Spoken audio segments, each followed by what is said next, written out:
At long last, it's time to put pad to paint and give my own motor a machine polish, and where better to do it than in my mate's living room, who instead of watching Coronation Street in there, uses it to house his beloved 911 Turbo.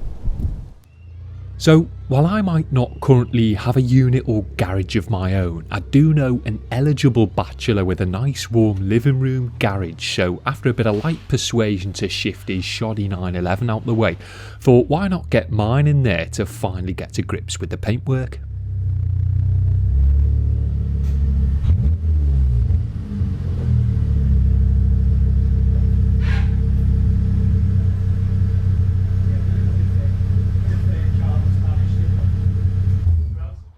The day before the debacle, I spent a fair few hours giving the car an in-depth decontamination as it was quite dirty following a bout of winter weather, and this included being TFR'd to cut through the heavy grime and break down any protective product residues that may have been sitting on the surface. Snow foamed and soaked to soften up the dirt and draw it out from the various nooks, crannies and panel gaps. Gently contact washed with a soft mitt to remove whatever loose stuff remained. Then fallout remover to dissolve any iron particles lodged in the lacquer, of which there was a small amount. Tar remover to eliminate any unsightly brown speckling on the rebel blue paintwork, and finally clay toweled to ensure the surface was as smooth and contaminant free as possible.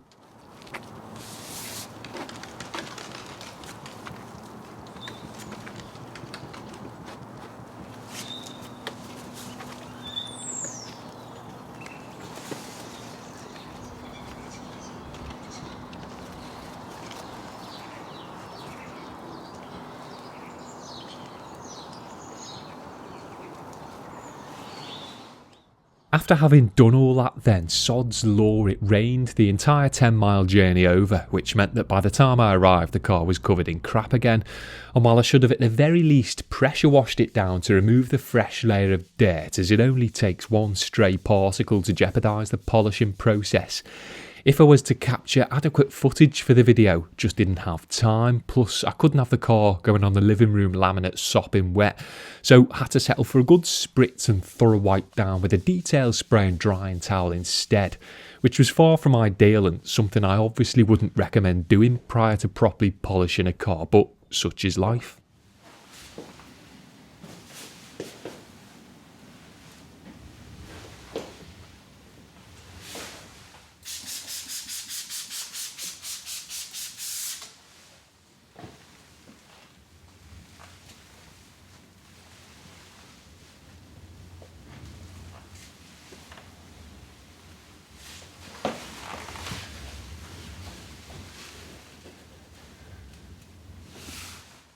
The detailed spray wipe down obviously left some protective product residue behind that I'd worked to remove the previous day, so followed that with some Menzerna control cleaner to ensure the panels were completely residue free so I could see exactly what I was dealing with in terms of undisguised defects.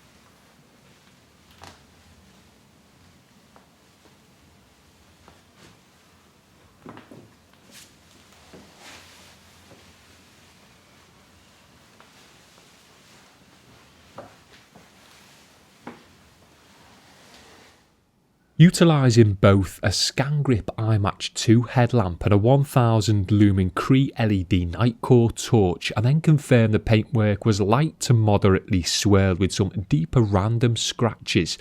So decided the aim of the game was to try and remove as much of that swirling from as much of the paintwork as possible with a single stage machine polish in a single sitting, while in addition perhaps reducing the deeper defects a tad. A tall order perhaps, but I am pretty tall and apparently God loves a trier. Now, while I know there's plenty of other great polishes and compounds out there, I generally favour Menzerna products, and their medium cut 2200 or power finish as it used to be called is my usual go-to, combined with Chemical Guy's Hexlogic medium cutting pads, which have always seemed to do well for me. On newer or very lightly swirled cars, I'll opt for Menzerna's 3-in-1 polish instead, which still offers some cutting capabilities but also guarantees a really nice slick and protected finish. After quickly running some blue 3M tape over the exposed window rubbers and trim then, I set about test polishing a section of the bonnet to see what kind of improvement could realistically be achieved. 4 or 5 blobs of medium cut polish were initially applied to a fresh Hexlogic pad before being dabbed over the surface, spread across it at low speed, then slowly worked into it at full.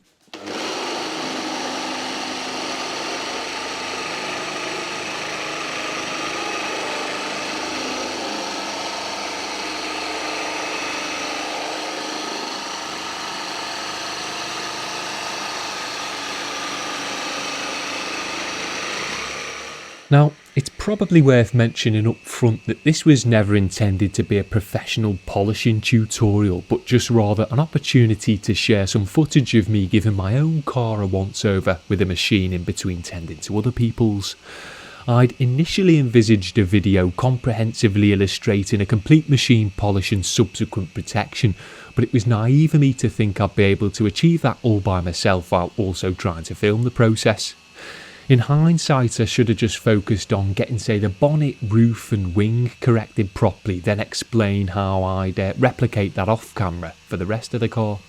Still, if you pick something up while watching, great, but otherwise don't take everything said and done here as gospel, as there's practices I probably wouldn't recommend you copy, like not washing your car first or working in someone's living room. But it is what it is, so either enjoy the rough Rebel Blue restoration or seek your kicks elsewhere, I guess.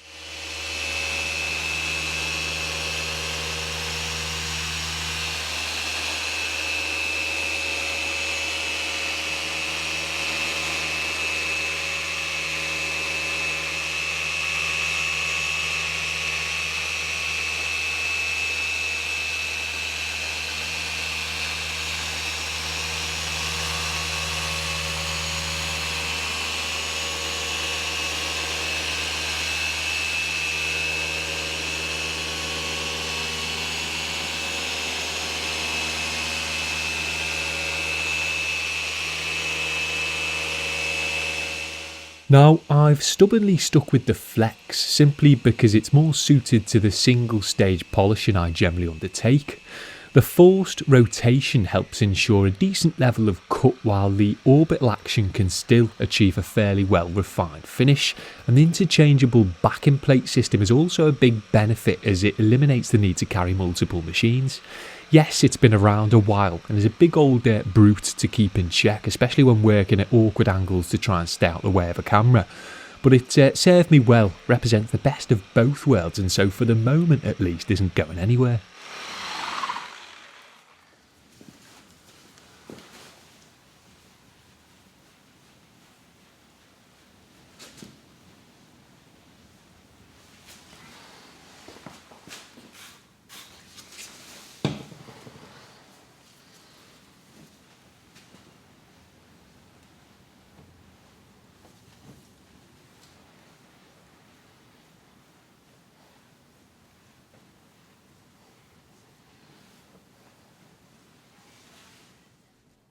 Following a thorough buff and residue removal then, you can see that when compared with an unpolished section, the vast majority of swirls had now gone and it was pretty much just deeper surface pitting that remained, which was there to begin with but just appeared more apparent now the surrounding scratches had been removed.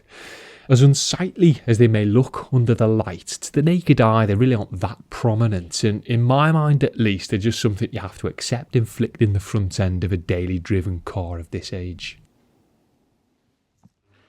Now that I knew what kind of improvement could be achieved with this particular machine, pad and polish combo, the plan was to replicate it for the rest of the car, taking it a section at a time and checking my work with the control cleaner, iMatch 2 and Cree LED torch as I went.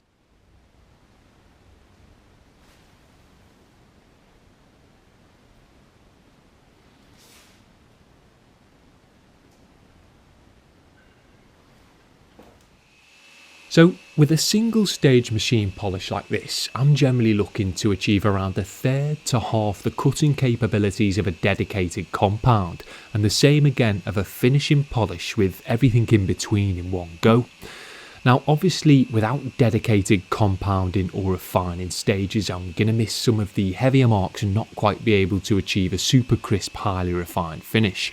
But damn good results can still be achieved in a single step with the right polish, pad, machine and of course technique.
There were a few panels of newer paint on the car, like the roof for instance, which had been recolour coded blue from black. And while you should never assume newer lacquer will respond the same as original paint, you can of course keep your fingers and toes crossed that it will. And thankfully here, the recently repainted panels did seem to respond similarly, which meant less faffing to achieve the same results.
Once I felt I'd captured enough footage of the larger areas being machined, I took advantage of the Flex's switchable backing plate system to accommodate a smaller 4-inch spot pad for some of the tighter areas like the rear spoiler. And while from this particular angle it might look a bit sketchy as the diameter of the mated spinning back plates is actually slightly wider than the pad itself, I'm pretty used to dealing with this setup now, but it is probably worth me trying to source some tapered spot pads which would help extend the face of them beyond the diameter of the backing plate.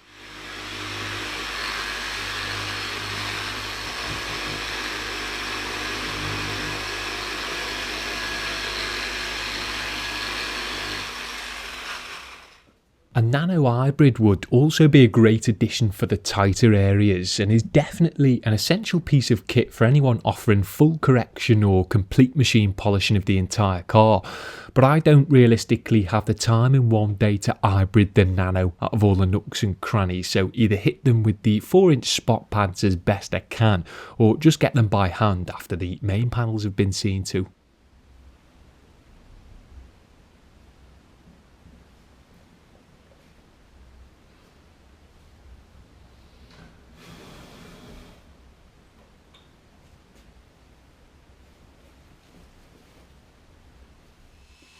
Once the frustrating realisation that there was no way I was going to get the whole car properly polished on or off camera had set in, I finished up with a basic biz over the chunky plastic sills, and while they certainly looked better for it, being in close proximity to the ground, there was a few heavier marks and scuffs inflicting them that needed more than a single stage polish. But I wasn't going to attempt that while laying on the floor like a hobo, so it'll have to wait until I can either get the car jacked up and secured appropriately or make use of the pit in the same mate's garage who owns this living room.